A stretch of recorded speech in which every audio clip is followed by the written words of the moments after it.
Welcome back दोस्तों, स्वागत है अपने सत्यकेतु डिफेंस एकेडमी के लाइव सेशन में। आज फिर हम लोग जो है कुछ इंपॉर्टेंट क्वेश्चंस लेके आए हैं और हमेशा की तरह आज भी हम लोग जो है उन क्वेश्चनों को जो है वो सॉल्व करते चले जाएंगे।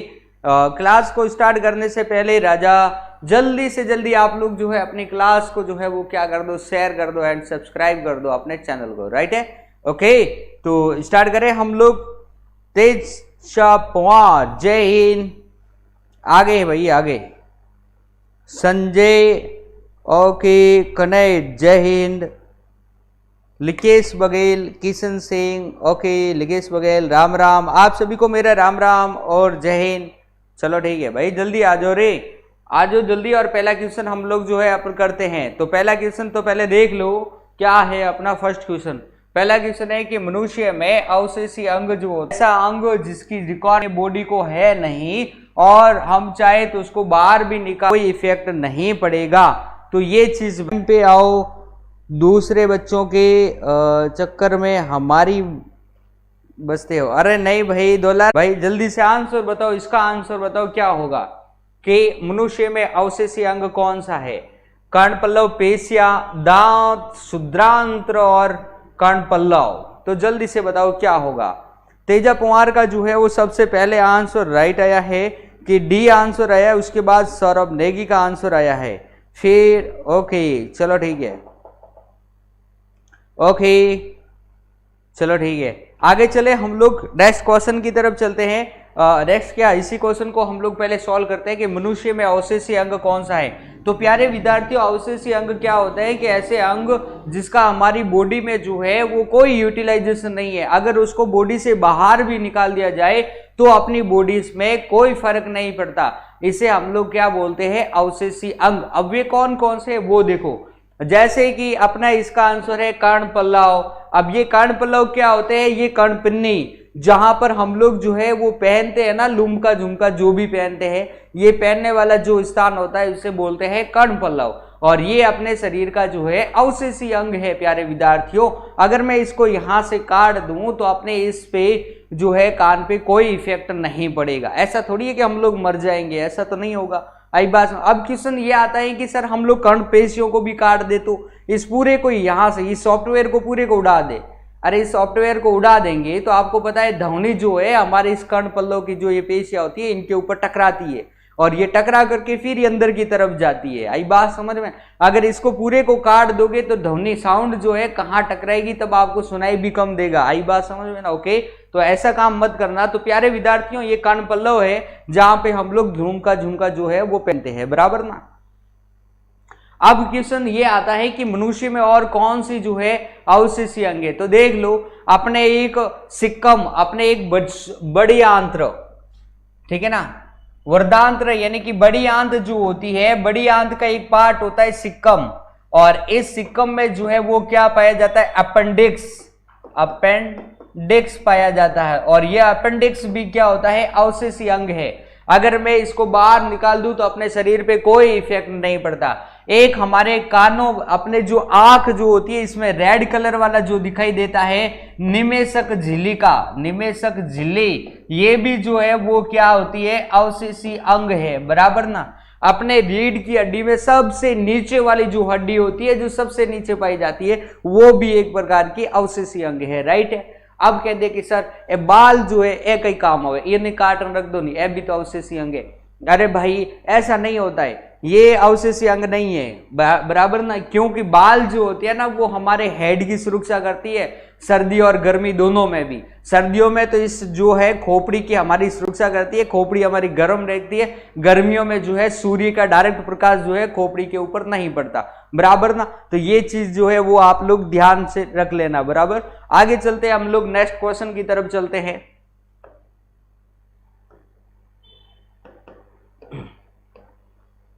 मछलियों के पालन के अध्ययन को क्या कहते हैं। तो जल्दी से बताओ, मछली पालन के अध्ययन को क्या कहते हैं। तो बहुत सिंपल क्वेश्चन है, मछली पालन के अध्ययन को हम लोग जो है वो क्या कहते हैं, जल्दी बताओ। ओके, कुंदन सिंह, जय हिंद। दोलाराम, ओके भाई जल्दी से क्लास को भी अपने लाइक कर देना, ठीक है। वेरी गुड, ए आंसर आ चुका है दौलाराम चौधरी का। तेज सिंह राठौर जय हिंद। कुंदन सिंह, ओके खुश रहो कुंदन सिंह। सौरभ नेगी ए, दौलाराम चौधरी ए, तेज सिंह ओके, लकेश और कुंदन सिंह, शिवम कुमार वेरी गुड, कानाराम बारा, भाटी राजा वेरी गुड, बहुत अच्छा। सभी का आंसर जो है वो ए आंसर आया, यानी कल्चर, यानी कि मछली पालन के अध्ययन को हम लोग जो है वो क्या बोलते हैं, पिसिकल्चर बोलते हैं, बराबर ना। एक बात ध्यान में रख लेना, जब पिसिकल्चर आता है तो एक अपने आता है मधुमक्खी के पालन के अध्ययन को क्या कहते हैं, तो इसको हम लोग बोलते हैं एपिकल्चर। ये चीज जो है हमेशा ध्यान में रखना, ठीक है ना। ये सारी चीजों को आप लोग जिंदगी में ध्यान में रखोगे तो जिंदगी जो है वो सुधर जाएगी, वरना ध्यान में रख लेना, एक एक वर्ड याद रखोगे तो फिर पता नहीं कहाँ क्या जाओगे। इसलिए ये सारी बातों को जो है आपको क्या करना है, याद रखना है, बराबर। आगे चलते हैं, नेक्स्ट क्वेश्चन को देखो। 80% से अधिक सेल कोशिकाओं में पाया जाने वाला जो पदार्थ होता है वो क्या होता है?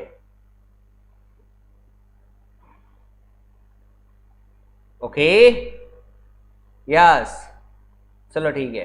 हाँ, 80% से अधिक सेल कोशिका में पाए जाने वाला पदार्थ है प्रोटीन, चर्बीज, खनिज एंड जल। तो प्यारे विद्यार्थियों, इसमें कोई सोचने वाली बात नहीं है, जल्दी से जल्दी आंसर भेजो। ये तो बड़ा ही सिंपल क्वेश्चन है कि भाई प्रतिशत से 80% से अधिक सेल कोशिका में क्या पाया जाता है, बराबर ना। इसका नाम ही ऐसे ही है, कोशिका द्रव्य, कभी आपने देखा हो तो। जल्दी से इसका आंसर भेजो। सौरभ नेगी ने पहले वाले क्वेश्चन का answer, okay, baguette, Dolaram, Teja Kumar, कान्हाबारा बिल्कुल सही है भाई, पहले वाले में। भाटी राजा ए भेज रहा है, वेरी गुड, भेजो भेजो। लकेश बंगेल भी ए भेज रहा है, जल्दी भेजो रे। रंजय सिंह चंदावत ए, नहीं पता है, कोई बात नहीं, कुंदन सिंह अभी आ जाएगा। चंदावत भाई यूं है कि ए आंसर तो इरमोन नहीं होवेला कि 80% से अधिक जो है सेल कोशिका में क्या पाया जाता है। अरे प्रोटीन थोड़ी पाता है कोई, प्रोटीन थोड़ी होता है कोई, और प्रोटीन होता तो फिर आपके अपनी बॉडी में पता है कितनी सारी सेल्स होती, उन सब में सेल में क्या होती, प्रोटीन इतनी सारी हो जाती, तो अपनी बॉडी में आवश्यकता से अधिक जो है प्रोटीन हो जाती। ऐसा नहीं है, 80% से अधिक जो है वो क्या पाया जाता है, वाटर पाया जाता है। ये चीज ध्यान में रखना। अपनी ये जो सेल्स होती है, इस सेल्स में ये इधर केंद्रक होता है, इसके चारों तरफ जो है ये क्या पाया जाता है, द्रव इसके अंतर्गत पाया जाता है। और इसी के अंतर्गत अपने क्या क्या पाए जाते हैं, लाइसोसोम होता है, गोल्जिकाएं होती है, अंतःपर्दवीय जालिका होती है, और ये अपने क्या होती है, माइटोकॉन्ड्रिया होती है। अंतःपर्दवीय खुदरी अंतःपर्दवीय जालिका के ऊपर क्या पाए जाते हैं, राइबोसोम, और ये राइबोसोम क्या बनाते हैं, प्रोटीन। अरे मेरे प्यारे राजाओं, इस अपने अंतःपर्दवीय जालिका के ऊपर जो राइबोसोम पाया जाता है ये प्रोटीन बनाता है। ये सारे प्रोटीन थोड़ी बनाते जो आप कह रहे हो कि 80% इसमें जो है प्रोटीन पाई जाती है, बराबर ना। बल्कि वाटर जो है ये सारा वाटर ही तो है, इन अंगों के अलावा क्या है इसके अंदर, वाटर ही तो है, बराबर ना। तो वाटर जो होता है वो 80% होता है। ओके चलो ठीक है, आगे चलते हैं, नेक्स्ट क्वेश्चन की तरफ चलेंगे। निम्न में से दोहरी झिल्ली से परिबद्ध अंग, ये आपका देखो, 1 सेकेंड, मैं आपके लिए जो है कुछ अपने जो फिजिक्स के क्वेश्चन है वो लेके आता हूं कुछ, ठीक है ना। हाँ ये सारे इसमें बायोलॉजी के, अनिश्चितता का सिद्धांत, ओके, सॉल्ट पीटर, हाँ जी। अब चलो देखो, अपने यहां से करो। सॉल्ट पीटर कहलाता है silver nitrate, cupric chloride, potassium nitrate and sodium chloride. तो प्यारे विद्यार्थियों राजाओ, जल्दी से इसका आंसर दो, सॉल्ट पीटर किसे कहते हैं। केमिस्ट्री का क्वेश्चन है भाई, जल्दी से आंसर दो, क्या होगा। सॉल्ट पीटर किसे कहते हैं, जल्दी से आंसर दो।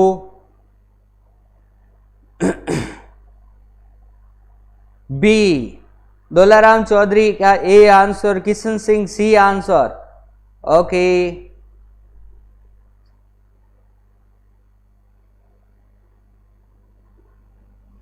जल्दी से सी सी सी डी आंसर,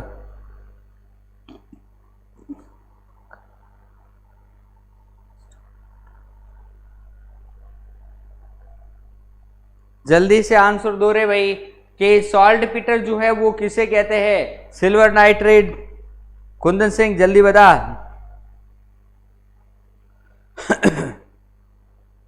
जल्दी से आंसर दो। वेरी गुड, सभी का आंसर जो एकदम सही है। रंजीत सिंह चंदावत, किशन सिंह, रंजीत सिंह, कुंदन सिंह, सौरभ नेगी।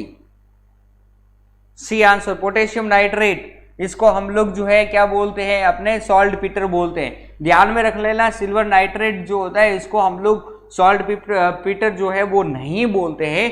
कभी कभी ये जो है सॉल्ट पीटर की तरह क्या करता है? व्यवहार करता है, इसे भी हम लोग जो है कह सकते हैं। लेकिन पोटेशियम नाइट्रेट को हम लोग जो है क्या बोलते हैं? सॉल्ट पीटर बोलते हैं। ये चीज जो है ध्यान में रखना। ओके, आगे चलते हैं हम लोग नेक्स्ट क्वेश्चन की तरफ चलते हैं।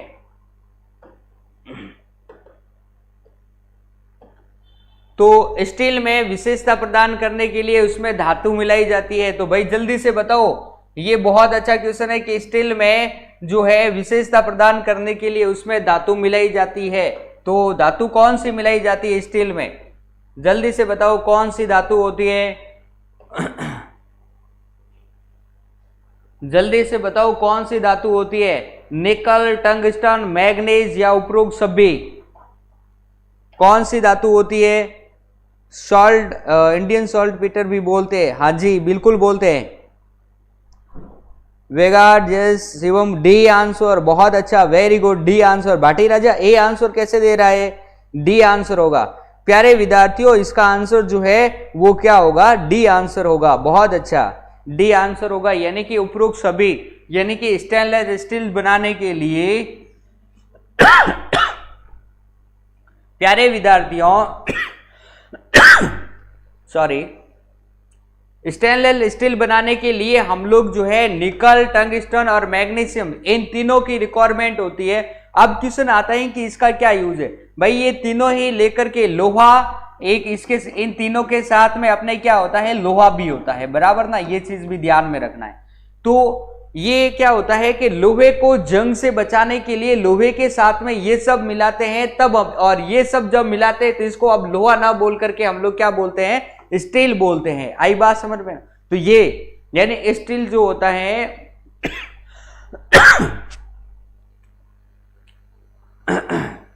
स्टील जो होता है वो अपने क्या होता है? स्टील लोहे का पार्टी ही होता है जो कि लोहे को जंग रोधी बनाने के लिए या लोहे को जंग से बचाने के लिए लोहे के साथ में निकल, टंग और मैग्नीज मिला दिया जाता है। अब इसको लोहा ना बोल करके हम लोग क्या बोलते हैं? स्टील बोलते हैं, बराबर ना?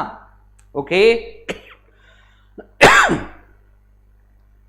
कभी कभार हम लोग जो है इसको स्टेनलेस स्टील भी बोलते हैं कि स्टेनलेस स्टील की बनी होती है, तो वो इसी की बनी होती है, बराबर ना? निकल, टंगस्टन और मैग्नीशियम, और हम लोग इसके साथ में क्रोमियम भी मिलाते हैं।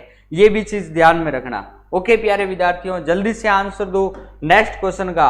आगे चलते हैं। अगले वाला क्वेश्चन किस इस प्रकार से, आजकल दैनिक जीवन में किस गैसीय ईंधन का प्रयोग होता जा रहा है? तो जल्दी से, बहुत अच्छा क्वेश्चन है, कई बार हम लोगों ने इसको क्वेश्चन को सॉल्व भी किया है। तो आप लोग जल्दी से बताओ क्या होगा?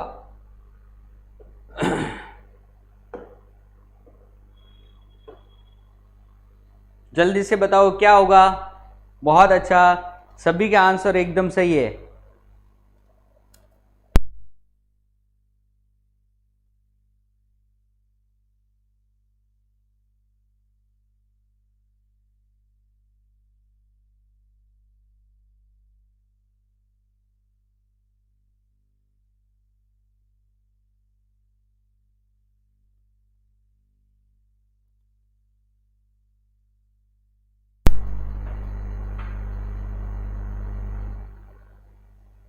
दौलाराम चौधरी बहुत अच्छा, एलपीजी। कुंदन सिंह बहुत अच्छा, very good, B. Shivam Kumar, Saurabh Negi, Tej Singh, Saurabh Negi, Kundan Singh, Teja Kumar बहुत अच्छा, भाटी राजा वेरी गुड, बहुत अच्छा, LPG very good.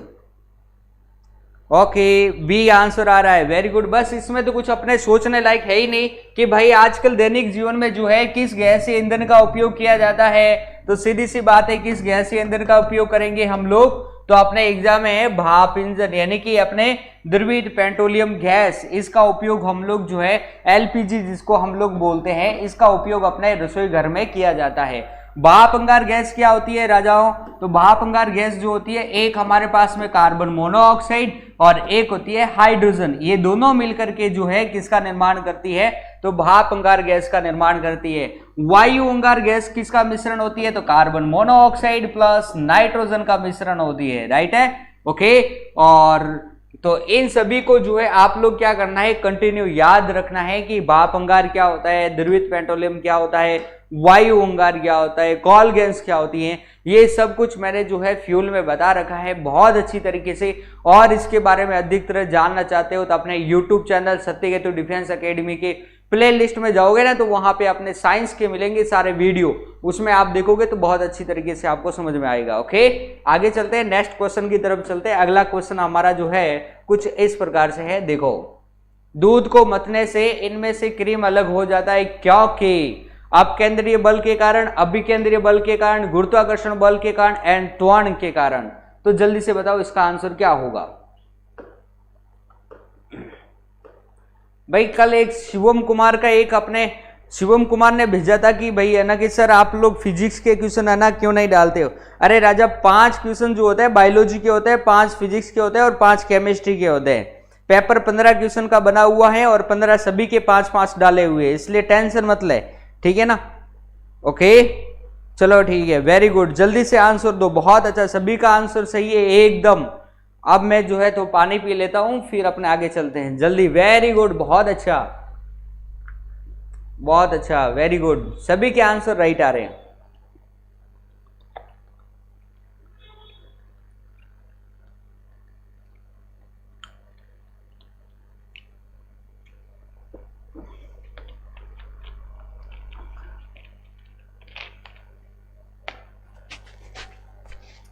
Very good, बहुत अच्छा। हाँ भाई, शिवम कुमार नहीं होते पर कभी, अरे ऐसा कभी नहीं हुआ है, हमेशा 5-5 क्वेश्चन जो होते हैं, अपने कंप्यूटर का जो सॉफ्टवेयर है उस सॉफ्टवेयर को इसी तरीके से बनाया हुआ है कि वो 5 क्वेश्चन रेमेंडली जो है फिजिक्स के लेगा, 5 क्वेश्चन जो है अपने केमिस्ट्री के लेगा और 5 क्वेश्चन जो है वो बायोलॉजी के लेगा, बराबर ना। इसमें हमारा कोई रोल नहीं होता है कि हम कौन से क्वेश्चन ज्यादा दे कौन से कम दे, इसमें अपने कंप्यूटर सॉफ्टवेयर का ये सारे काम है, बराबर ना, ओके। तो इसमें हम लोग देख लेते हैं कि दूध के मथने में क्या होता है, तो इसका आंसर देखते हैं भाई। दूध को मथने से इनमें से क्रीम अलग हो जाता है क्योंकि अपकेंद्रण बल के कारण, अभिकेंद्रीय बल के कारण, गुरुत्वाकर्षण बल के कारण और त्वरण के कारण। आपको पता है अपने 2 बल होते हैं, एक होता है अभिकेंद्रीय बल और एक होता है अपकेंद्रीय बल। राजाओं, ये पहले बता रखा है मैंने, फिर भी देख लो, ठीक है। ज्ञान तो है, ज्ञान तो लेना ही चाहिए भाई, ज्ञान के बगैर तो सब अधूरा है, बराबर ना। अभिकेंद्रीय क्या होता है कि अगर कोई भी वस्तु जो होती है सिर्फ घड़ी की दिशा में ही घूमती है तो वो सिर्फ इसके ऊपर जो है वो कौन सा बल लगेगा, तो अपने अभिकेंद्रीय बल लगेगा। यदि कोई वस्तु ओनली फॉर घड़ी की दिशा में घूमती है, क्लॉकवाइज, ओके, तो उस वस्तु के ऊपर ओनली फॉर कौन सा बल लगेगा, अभिकेंद्रीय बल। जैसे कि मौत के कुएं में मोटरसाइकिल का घूमना, मोटरसाइकिल, तो मोटरसाइकिल के ऊपर जो है वो कौन सा बल लगता है, तो अपने अभिकेंद्रीय बल, क्योंकि मोटरसाइकिल एक ही दिशा में, घड़ी की दिशा में ही घूमती है। ग्रह के चारों ओर, अपने सूर्य के चारों ओर ग्रह का घूमना, उपग्रह का चारों ओर, अपने ग्रह के चारों ओर उपग्रह का घूमना, तो ग्रह के ऊपर जब वो सूर्य के चारों तरफ चक्कर लगाता है तो वो कौन सा बल लगता है उसके ऊपर, अभिकेंद्रीय बल। इसी प्रकार से जो है नाभिक के चारों तरफ जब इलेक्ट्रॉन मूवमेंट करता है तो घड़ी की दिशा में मूवमेंट करता है तो उसके ऊपर कौन सा लगेगा, अपने अभिकेंद्रीय बल, राइट। अब हम लोग चलते हैं अपकेंद्रीय बल। यदि कोई वस्तु जो है घड़ी की दिशा और घड़ी की विपरीत दिशा, इन दोनों में ही वो क्या करती है, घूमती है, तो प्यारे विद्यार्थियों उसके ऊपर जो है अपकेंद्रीय बल कार्य करेगा। एग्जाम्पल के लिए दूध का मथना, आपने घर पे देखा होगा बिलौना करता हुआ, तब आपने एक बार यूं और एक बार यूं, आई बात समझ में ना। तो ये क्या हो जाता है क्लॉकवाइज और एक बार क्या हो जाता है एंटी क्लॉकवाइज। ओके, तो इसमें कौन सा बल लगेगा, अपने अपकेंद्रीय बल लगेगा। और अगर अपकेंद्रीय का हम लोग परिभाषा एग्जाम्पल देखें तो अपने क्या हो जाता है वॉशिंग मशीन में कपड़ों का धुलना। वॉशिंग मशीन में कपड़े जब हम लोग धुलते हैं तो आपने देखा होगा वॉशिंग मशीन एक बार क्लॉकवाइज घूमती है और एक बार जो है वो एंटी क्लॉकवाइज घूमती है। तो उसमें अपने क्या लगेगा, उसमें अपने कौन सा फोर्स होगा, अपकेंद्रीय बल। ओके, चलो ठीक है वीर विद्यार्थियों, आगे चलते हैं हम लोग। बहुत अच्छा,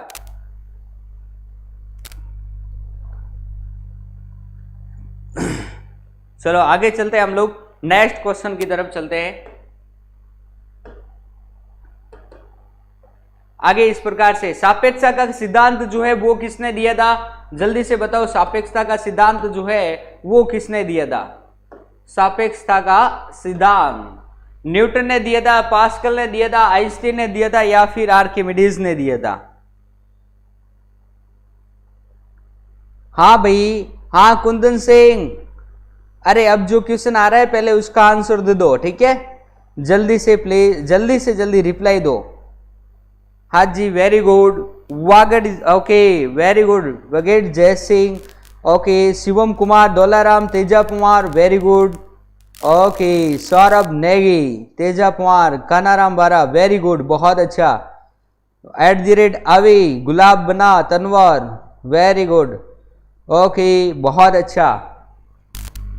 आप सभी का आंसर एकदम सही आ रहा है, सी आंसर आ रहा है, ठीक है। सी आइंस्टाइन, बहुत अच्छा। ओके, सापेक्षता का सिद्धांत जो है वो किसने दिया था, आइंस्टाइन ने दिया था, ठीक है ना।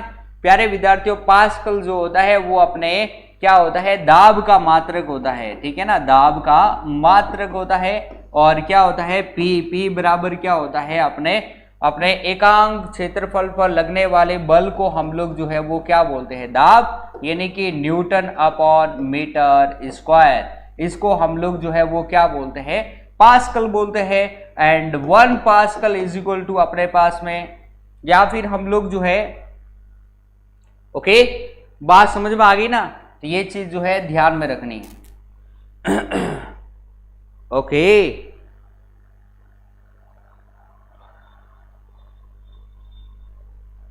ठीक है। और अपने पास में एक वायुमंडलीय दाब होता है। वायुमंडलीय दाब को हम लोग जो है बार से भी प्रदर्शित करते हैं। कुल मिलाकर दाब है तो इसको बार से लिखते हैं। एक बार बराबर जो है इसका मात्रक है, वायुमंडलीय दाब का मात्रक क्या हो जाएगा, अपने वायुमंडलीय दाब जो है उसका मात्रक हो जाएगा अपने बार। एक बार बराबर जो होता है 10⁵ पास्कल होता है। प्यारे विद्यार्थियों, ये चीज जो है वो ध्यान में रखना है, राइट। ओके, आगे चलते हैं हम लोग, नेक्स्ट क्वेश्चन की तरफ चलते हैं। अगला क्वेश्चन कुछ इस प्रकार से है, देखो। अनुप्रस्थ तरंगे संचरित हो सकती है गैस व वायु धातु दोनों में।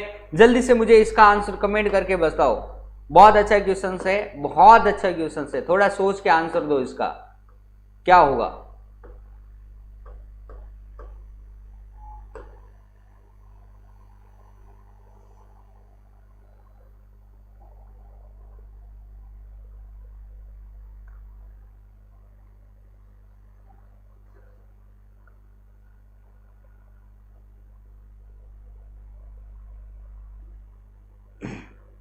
कुंदन सिंह भाई, टेक्निकल के लिए राजा, टेक्निकल की हम लोग जो है अभी 5-6 दिन रुक जाओ बस, ठीक है ना। 5-6 दिन के बाद में मैं जो है आपके टेक्निकल की, अपने साइंस की अलग से क्लास ले लूंगा, ठीक है ना। डोंट वरी, ओके, टेंशन मत लो। साइंस की अलग से, जिसके अंतर्गत मैं फिजिक्स, केमिस्ट्री सभी के जो है अपने क्वेश्चन जो है वो सॉल्व कराऊंगा, अपने न्यूमेरिकल क्वेश्चन भी सॉल्व कराऊंगा, ठीक है ना। बस 5-6 दिन और रुक जाओ, उसके बाद हम लोग जो है क्लास को स्टार्ट करेंगे, ठीक है। ओके, @अभी B, Shivam Kumar, only gas, okay, बहुत अच्छा। वागड़, कुंदन सिंह, धैर्य बना के रख, बस 5-6 दिन और, फिर इसके बाद में आपकी केमिस्ट्री है ना, तो उसको मैं केमिस्ट्री को एक बार यहाँ पे अपने पूरा करवाऊंगा। डोंट वरी, ठीक है। टेक्निकल का पूरा केमिस्ट्री का करवा दूंगा, टेंशन नहीं। 5-6 दिन और, ओके, बहुत अच्छा, वेरी गुड। तो अनुप्रस्थ तरंगे जो होती है गैस में, परंतु देखो तो अनुप्रस्थ तरंगे जो होती है वो संतरित हो सकती है। अनुप्रस्थ बोले तो इसका एग्जाम्पल आपको पता ही है, अनुप्रस्थ तरंगों का एग्जाम्पल क्या होता है, प्रकाश, और अनुदैर्ध्य तरंगों का एग्जाम्पल क्या होता है, ध्वनि। तो प्रकाश जो होती है वो गैस व धातु दोनों में चल सकती है, गैस में परंतु धातु में नहीं चल सकती, गैस में नहीं परंतु धातु में धातु से। तो प्यारे विद्यार्थियों इसका आंसर आप सब जो है वो क्या बता रहे हो, बी आंसर बता रहे हो। अरे ऐसा बी आंसर क्यों बता रहे हो, प्रकाश के लिए जो है वो किसी माध्यम की आवश्यकता नहीं होती है, ये बात तो आपको सभी को पता है ना। यानी कि गैस व धातु व दोनों में भी जो है अनुप्रस्थ तरंगे जो है वो संचरित हो सकती है। इसके लिए प्रकाश के लिए अपने किसी माध्यम की आवश्यकता नहीं होगी। अब क्वेश्चन से आपके दिमाग में ये घूम रहा है कि सर लोहे में से कैसे गुजर सकती है। अरे राजा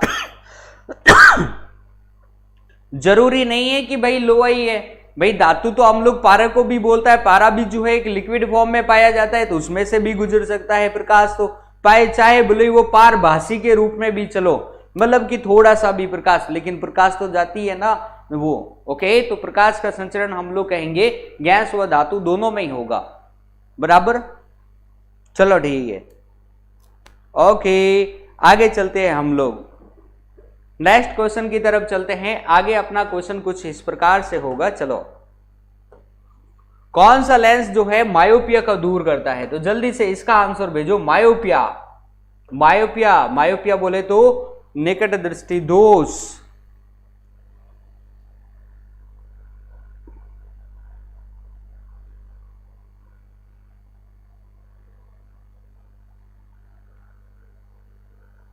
ओके चलो ठीक है। कुंदन सिंह, अरे भाई धातु तेरे दिमाग में, धातु के दिमाग में घूम रहा है, धातु का मतलब जो है तू धातु वो भी तो सोच, पारा भी एक धातु तो होती है, लिक्विड फॉर्म में होती है, ठीक है ना। एक लोहा होता है, लोहे को मैं अगर मान लो लोहे का जो गलनांक होता है ना, लोहे का गलनांक कितना होता है, तो लोहे का गलनांक जो होता है यानी लोहा जो गलता कितने पे है, तो 1593 डिग्री सेल्सियस पर गल जाता है। अगर मैं इसको गला करके उसमें से प्रकाश गुजारूं तो क्या गुजर नहीं सकता, क्या पॉसिबल है। ये भी उस समय क्या होगी, धातु तो होगी, ऐसा थोड़ी है कि वो धातु नहीं होगी, धातु नहीं होगी बल्कि उसके बाद में कुछ और हो जाएगा, ऐसा नहीं होगा ना। इसी प्रकार से पारा है, पारा आपको पता है लिक्विड फॉर्म में पाया जाता है। अगर मैं पारा में से गुजारूंगा तो वो प्रकाश तो गुजरेगा ही ना, भले ही प्रकाश कम मात्रा में गुजरो। जैसे कि एक डब्बा होता है, उस डब्बे में से मैं प्रकाश गुजारता हूं, भले ही प्रकाश उसमें से निकलो नहीं, लेकिन हमें आभास तो होता है ना कि उसके अंतर्गत प्रकाश है, या फिर कोई टॉर्च जल रहा है, तो उसे हम लोग पारभासी भी कहते हैं। आई बात समझ में ना, ये चीज जो है वो ध्यान में रखना। ओके, हाँ जी, वेरी गुड, बहुत अच्छा। बी आंसर आ रहा है, इसका आंसर बहुत अच्छा, बी यानी कि कॉनकेव लेंस, बहुत अच्छा, वेरी गुड, ठीक है ना। यानी कि मायोपिया, मायोपिया, ठीक है ना, मायोपिया यानी कि निकट दृष्टि दोष, ठीक है ना। ओके, बहुत अच्छा। आगे चलते हैं हम लोग, नेक्स्ट क्वेश्चन की तरफ चलेंगे। अगला क्वेश्चन जो है आपको होमवर्क में करना है, इस प्रकार से ये है, सूर्य के सबसे निकटतम तारा कौन सा है, इसका आंसर मुझे जो है होमवर्क में देना है। आज के अपने क्वेश्चन जो है यहीं पर जो है वो फिनिश करेंगे हम लोग, बराबर। ओके, आगे हम लोग नेक्स्ट हम लोग कुछ कल जो है अपने कुछ इंपोर्टेंट और क्वेश्चन फिजिक्स और केमिस्ट्री इनके भी लेके आएंगे, बराबर ना। ओके प्यारे विद्यार्थियों, तो आज की क्लास को हम लोग जो है यहीं पे फिनिश करेंगे। आज की क्लास आपको कैसी लगी तो अपने कमेंट बॉक्स में जरूर उसका बताना। ओके, जब अपनी क्लास खत्म हो जाए उसके बाद में जो है कमेंट बॉक्स में देना। अपनी क्लास को जल्दी से जो है वो लाइक और शेयर भी कर दो। सत्यकेतु डिफेंस एकेडमी का जो अपना चैनल है उसको सब्सक्राइब भी कर दो, बराबर ना। ओके, तो चलते हैं, तो फिर कल फिर हम लोग मिलेंगे अपने नए क्वेश्चन के साथ में। आप मुझे जो है अपने कुछ जितने भी आपको टफ जो क्वेश्चन लगते हैं ना, वो सारे क्वेश्चनों को अपने इस यहाँ पे आप मुझे पूछता रहा करो। जितने भी आपने कभी पढ़ा होगा, जितने भी सारे टफ क्वेश्चन है, उस सारे टफ क्वेश्चन को आप अपने यहाँ पर अपने चलती क्लास में पूछते रहा करो, ताकि मैं आपको उसका भी आंसर दे दूंगा, बराबर ना। ओके प्यारे विद्यार्थियों, तो हम लोग चलते हैं, आज का समय तो हो चुका है। कल फिर हम लोग मिलेंगे एक नई क्लास के साथ में, एक नए क्वेश्चन के साथ में। तब तक के लिए आप सभी को मेरा जय हिंद, जय भारत, शुभ रात्रि।